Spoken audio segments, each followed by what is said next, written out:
The show is, I wrote in about 2001 and then performed it at the Edmonton Fringe, I think in 2002, and it sold out every show, and I won some awards, and next thing you know, I was traveling it all over the world, so Auckland, New Zealand, all over Canada, so it's kind of nice to kind of take it to Toronto and kind of give it its premiere there. Tell us about Metis Mutt, and when you decided to write it back in your younger days. You're not that old, but I mean, in your younger days, take us behind it, and what was going through your mind at the time?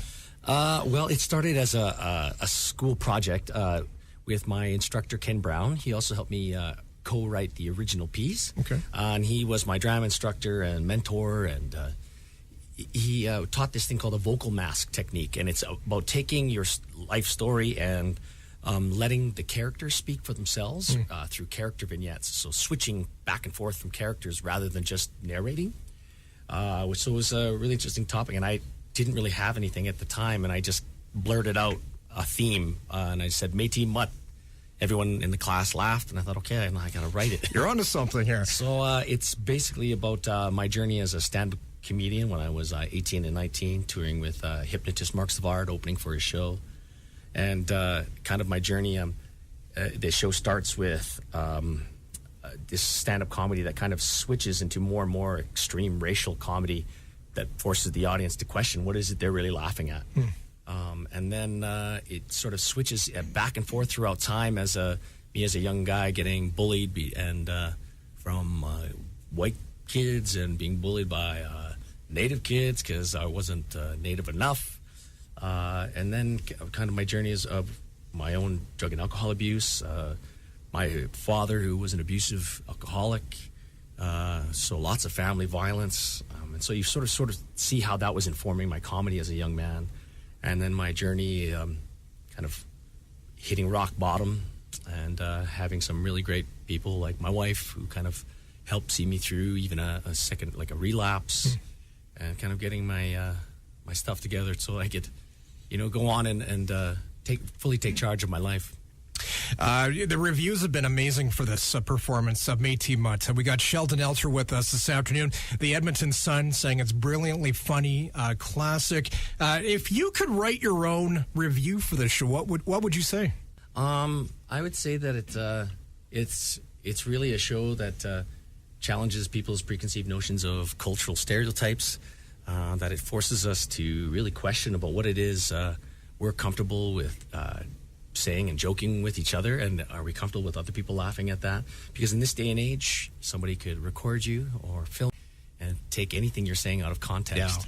And so it's really about teaching people that the importance of contextual comedy, as well as giving them an indigenous perspective from my life, and not the kind that it's cowboys and Indians, but a modern take on on an urban Indian who and then struggling between two cultures. So I think that this is a show that hopefully will teach people that by fully taking responsibility for yourself, that you can overcome all odds. What do you hope comes out of this show? What do you hope that people bring out of it? I hope that people. I talk. There's so many themes in this show, but I was hoping to really allow people into a little bit of my discovery of my own spirituality. My father went to a residential school, but him being an abusive alcoholic, my mother, when we finally got the divorce and the restraining order, she put me in a Catholic school. I think she did it to spite him. It's just she needed to find some sense of power, you know?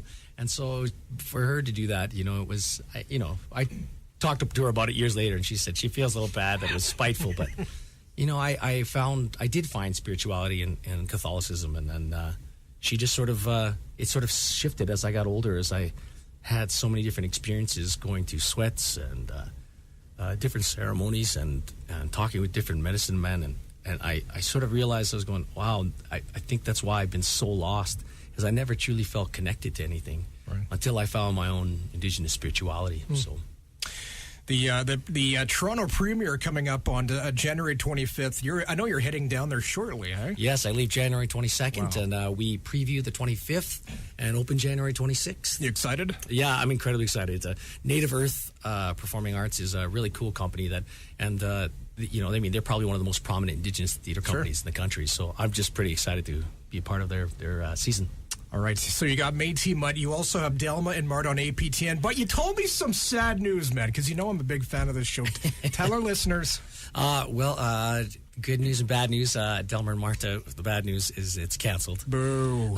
So that's too bad. Yeah. But APTN has greenlit 13 episodes of Caution May Contain Nuts, our old sketch comedy show. So it's nice to come back at season 4. We've got some Kevin McDonald from Kids in the Hall is guest starring. We also have Colin Mockery. Oh, awesome. Is in quite a few sketches. So it's we had a real blast. And again, all shot here in Edmonton. So. What do those shows do?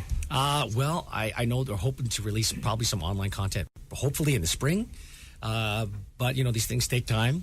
So I'm hoping that maybe they'll release the episodes on APTN, hopefully in the fall. But again, this is all up in the air. You going to hook your buddy up with a little cameo or what? Oh, we're going to have to do that for sure. Hey, Sheldon, always appreciate you coming in, man. Thanks so much for having me. Good luck on Metis Mutt. Thank you. You can check out his Facebook page, Metis Mutt by Sheldon Elter. Or do you have another website? Let's see. What else is there? You can go to nutsonline.tv. All right. Just be careful how you put that in your browser. Not at work. Thanks, buddy.